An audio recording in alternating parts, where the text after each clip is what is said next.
7-8 साल से मैं बाल संस्कार की सेवा कर रही हूँ। जब बाल संस्कार के बच्चे मेरे घर पे आते हैं ना, तो ऐसे लगता है कि बापूजी ही मेरे घर पे आ रहे हैं। बाल संस्कार की सेवा करते करते हम ना मातृ पितृ पूजन का प्रोग्राम जो आता है वो हम हर स्कूल में लेते हैं। पता नहीं, शायद भगवान करे कि उसकी मति पलट जाए पिता की। तो मुझे रात में प्रिंसिपल का फोन आया। मतलब मेरा जो पूजा घर है ना, मैं वहाँ ही गई और इतनी जोर जोर से रही कि मुझे लगा कि नहीं बापू आप साक्षात। और उस माता ने अपने दोनों भी बच्चों को मेरे बाल संस्कार में डाल दिया। क्या क्या जादू है बापू आप में। हरिओम, मेरा नाम राधा चौधरी है। मैं अमरावती महाराष्ट्र से आई हूँ और मैं बाल संस्कार की सेवा लगभग 7-8 साल से मैं बाल संस्कार की सेवा कर रही हूँ। बाल संस्कार की सेवा करने से मुझे इतना आनंद मिलता है कि जब बाल संस्कार के बच्चे मेरे घर पे आते हैं ना, तो ऐसे लगता है कि बापूजी ही मेरे घर पे आ रहे हैं। और जब प्यार से वो सब बच्चे बापूजी की सब सेवाएं करते हैं, बापूजी की माला करना, साथ ही साथ बापूजी की आरती की थाली सजाना, बापूजी का फ़ोटो रखना, वो इतना प्यारा माहौल बना देते हैं ना बच्चे की कुछ करने की ज़रूरत ही नहीं पड़ती। और हमेशा जब बच्चे बाल संस्कार में आते हैं ना, तो वो हेलो तो भूल ही गए हैं, हरिओम ही करते रहते हैं। मुझे इतना आनंद आता है। और हम पालक लोगों की कभी कभी उनके जो माता पिता रहते हैं, वो जब मुझे बाहर मिलते हैं ना कि दीदी आज आपने बाल संस्कार लिया, बच्चे बोल रहे थे कि दीदी ने ये नया सिखाया, झूठ नहीं बोलना चाहिए, हमेशा सत्य बोलना चाहिए, और तुलसी को जल चढ़ाना चाहिए, सूरज को भी जल चढ़ाना चाहिए। हम तो ये घर पे करते ही नहीं थे दीदी, हमें तो पता ही नहीं था कि ऐसा भी कुछ होता है। लेकिन जब बच्चे घर पे कर रहे हैं ना, तो हम भी बच्चों के साथ साथ करने लगे हैं। हम भी बोलते हैं कि अरे वो क्या बोलता है तू, जो सूरज को जल देता है ना, कुछ मंत्र बोलता है, वो क्या सिखाया है दीदी ने, वो हमें भी तो सिखा दे तो बच्चे हमको सिखा रहे हैं। हम बच्चों को संस्कार देने चाहिए हमें, लेकिन हमें लगता है कि हमारे बच्चों से अब हमें संस्कार मिल रहे हैं।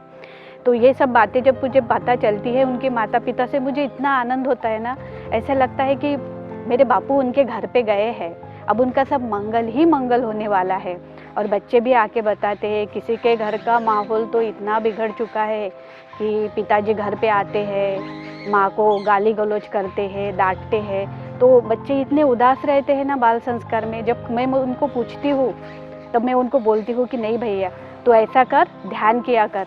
पिताजी है ना, जब माँ को ऐसे बोलते हैं ना, तो पिताजी जब खड़े रहते हैं ना, तो उनके पीछे खड़े रहकर मस्तिष्क की तरफ देख के बोलना कि मेरे पिताजी प्रभु के रास्ते चले, देखना सब ठीक हो जाएगा। तो उनको ये छोटी छोटी बातें जब बताती हूँ, और ऐसा ही कभी कभी सत्संग बापूजी का चलता है ना, तो बच्चे बोलते हैं पता नहीं वो कहाँ खो जाते हैं। कभी कभी तो बोलते हैं दीदी और चलाओ सत्संग, और चलाओ, बड़ा मज़ा आता है। मुझे तो बस इतना आनंद आता है बाल संस्कार चलाने में। मेरा एक अनुभव है, बाल संस्कार की सेवा करते करते हम ना मातृ पितृ पूजन का प्रोग्राम जो आता है वो हम हर स्कूल में लेते हैं। तो मैं मेरे बेटे के स्कूल में गई प्रोग्राम लेने के लिए मातृ पितृ पूजन का।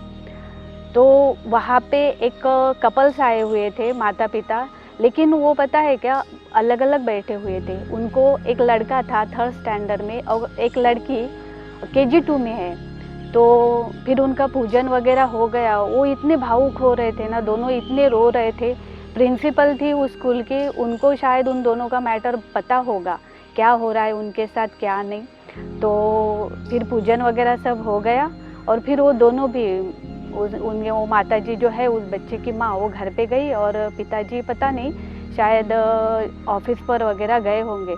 तो मुझे प्रिंसिपल में कैबिन में आके बताया कि आज उन दोनों भी माता पिताओं की डिवोर्स है, आज उनका लास्ट फाइनल डेट है डिवोर्स का, और आज ये प्रोग्राम आपने स्कूल में लिया, पता नहीं शायद भगवान करे कि उसकी मति पलट जाए पिता की और वो फिर से एक हो जाए। तो मुझे रात में प्रिंसिपल का फ़ोन आया, बोले दीदी ये जो मातृ पितृ पूजन का प्रोग्राम हुआ बोले, और इनकी कोर्ट में जो मतलब जो बुलाते हैं ना, बुलावा होता है, वो दोपहर 1:30-2 बजे था, प्रोग्राम हमारा सुबह हो गया था। तो पता नहीं क्या हो गया क्या नहीं, उस पिताजी ने बोल दिया, बोले कि मुझे मेरे बेटों से अलग होना नहीं है।